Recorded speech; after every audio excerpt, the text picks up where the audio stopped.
বাংলাদেশ জাতীয়তাবাদী দল বিএনপির আত্মসমালোচনায় কিছুটা লিপ্ত হব।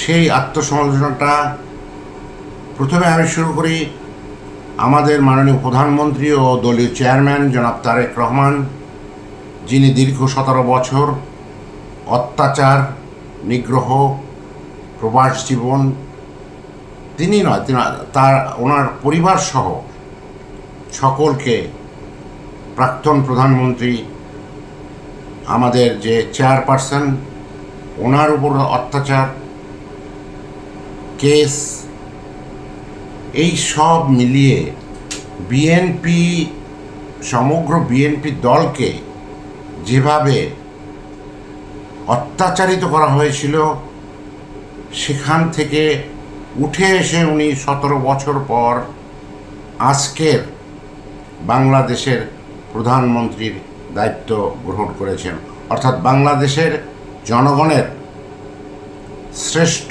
সেবক হিসাবে দায়িত্ব গ্রহণ করেছেন। ওনার দর্শন সম্পূর্ণ পাল্টে দিয়েছে বাংলাদেশের গতানুগতিক যে রাষ্ট্র পরিচালনার যে ধারা ছিল তা। কিন্তু এই দর্শন, উনি যেভাবে নিজেকে প্রধানমন্ত্রীর অফিস বাজেট, প্রধানমন্ত্রীর গাড়ির বহর, প্রধানমন্ত্রীর যাত্রা বহর, এই সব কিছু উনি কাট করে দিয়েছেন। উনি একজন সাধারণ মানুষের মতো ব্যবহার করছেন এবং সাধারণ বিমানে ভ্রমণ করছেন। দেশের এক প্রান্ত থেকে অন্য প্রান্তে চলে যাচ্ছেন সাধারণ বিমানে কিংবা কয়েকটি গাড়ি নিয়ে। বহর আর নেই, অর্থাৎ জনগণের অর্থ জনগণের কাছে থাকুক, সেটা এই বিলাসবহুলতার জন্য নয়।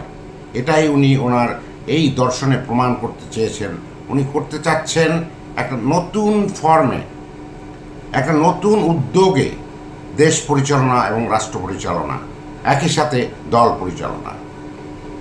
তাই ওনার এই দর্শনকে শ্রদ্ধার সাথে গ্রহণ করে আমাদের যারা দলীয় কর্মী, নেতা এবং এমপি, মন্ত্রী রয়েছেন, তাদের ওনার হাতকে শক্ত করা একান্তই প্রয়োজনীয়। এখানে উল্লেখ্য, ইতিপূর্বে এই 4 মাসে বেশ কিছু মন্ত্রী, এমপি, এবং এটা প্রকাশ্যেই চলে এসছে, যেখানে মাননীয় প্রধানমন্ত্রীর খাবার জন্য তো সাধারণ খাবার, রুচিসম্মত খাবার, স্বল্প ব্যয়ী খাবার প্রধানমন্ত্রী কার্যালয়ে আসে। সেখানে অনেক মন্ত্রীর, 1-2জন মন্ত্রী খাবার আসে 5 স্টার হোটেল থেকে। কোনো মন্ত্রীর ছেলের নামে তৈরি হয় কি বলে ইউনিয়নের নাম পরিবর্তন। কিন্তু জনাব তারেক রহমান এদের চোখে ভদ্রভাবে প্রমাণ করে দিয়েছেন যে যদিও তিনি যোগ্য প্রাক্তন প্রধানমন্ত্রী, তার মাতৃদেবী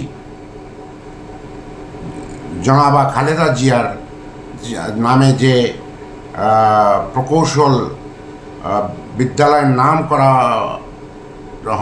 প্রস্তাব দেওয়া হয়েছিল, সেটা উনি প্রত্যাখ্যান করে দিয়েছেন।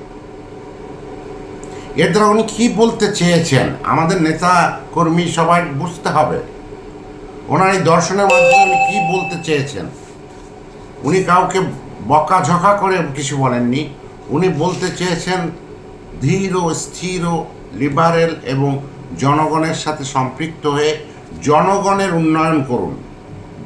জনগণই বাংলাদেশের মূল শক্তি। আজকের জনাব তারেক রহমান প্রান্তিক মানুষের হৃদয় জয় করে নিয়েছেন। উনি বিজয়ী। ইলেকশনে সংখ্যাগরিষ্ঠ পেয়ে বিএনপি ক্ষমতায় এসছে, কিন্তু এর মধ্যেও মাঝখানে এই 4 মাসের মধ্যে আমার মনে হয় বাংলাদেশের প্রথম কোনো প্রধানমন্ত্রী বা রাষ্ট্রপ্রধান প্রান্তিক মানুষের হৃদয়ের স্থান নিতে পারে, হৃদয় জয় করতে পারে, সে একমাত্র জনাব তারেক রহমান। তাই আমার শ্রদ্ধাভাজিত মন্ত্রী এমপি নেতৃত্বকে আমি বলবো যে উনি যেমন সব কিছু অনেক অন্যায়ের কর্মকাণ্ডের থেকে দূরে থাকার জন্য বিএনপি নেতাকর্মীদের নির্দেশ দিয়েছেন, অনেককে বরখাস্ত করা হয়েছে বিভিন্ন কারণে, চাঁদাবাজির উপর উনি জিরো টলারেন্স হিসেবে ঘোষণা করেছে। এই জিনিসগুলোকে যেন ওনারা একটু স্মরণ রাখে এবং আমাদের মাননীয় প্রধানমন্ত্রীর হাতকে সুদৃঢ়, সক্ষম এবং ভবিষ্যৎ একজন বিশ্ব নেতার কাতারে ওনাকে নিয়ে যাওয়া যায় তার দিকে লক্ষ্য রেখে কাজ করতে হবে। আপনার দুটো ঘটনাকে আমি এখানে উল্লেখ করতে চাই। উনি মালয়েশিয়া ভিজিটে গেছেন, স্বল্প সংখ্যক যাদের একান্ত প্রয়োজন একটি সাধারণ ফ্লাইটে উনি ওখানে গেছেন, কোনো নিজস্ব বহন নিয়ে নয়। আর একটি ঘটনা হচ্ছে যে উনি যেখানেই যাক কোনো ধরনের অবাস্তব বা দেশের স্বার্থে নয় এমন কোনো চুক্তির সাথে উনি একমত হননি, হবেনও না। সবার আগে দেশ, সবার আগে বাংলাদেশ, এটাই ওনার স্লোগান। তাই পরবর্তীতে উনি চীন যাচ্ছেন, সেখানে প্রায় 32টি বা ততোধিক এমও সাইন হবে। উন্নয়ন সহযোগী হিসাবে চীনকে অবশ্যই আমাদের দরকার, কারণ চীন অনেক কাজ করেছে বাংলাদেশের সাথে, আবারও কাজ করবে, আবারও যত সম্পৃক্ত হয়ে সুন্দরভাবে সেই ধারাটাকে বজায় রাখা যায় তার জন্য উনি সার্বিক প্রচেষ্টা করবেন। প্রেসিডেন্ট শি জিনপিংয়ের সাথে ওনার যে মিটিং হবে তাতে এগুলো উঠে আসবে। তাই আমরা আন্তর্জাতিক প্রেক্ষাপট বাদ দিলে আমরা এটুকুই বলবো, ওনার ধৈর্য, সহিষ্ণুতা এবং যে সাধারণ চলাফেরা, সাধারণ মানুষের সাথে সম্পৃক্ত হওয়া,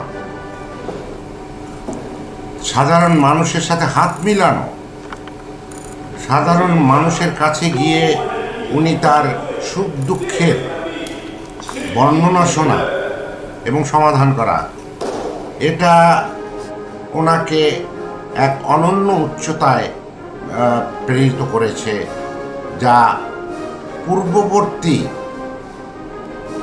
অনেক, একমাত্র জিয়াউর রহমান, শহীদ প্রেসিডেন্ট জিয়াউর রহমান বাদে অনেকেই করতে পারেনি জনগণের সাথে এত এত কাছাকাছি সম্পৃক্ত হওয়ার।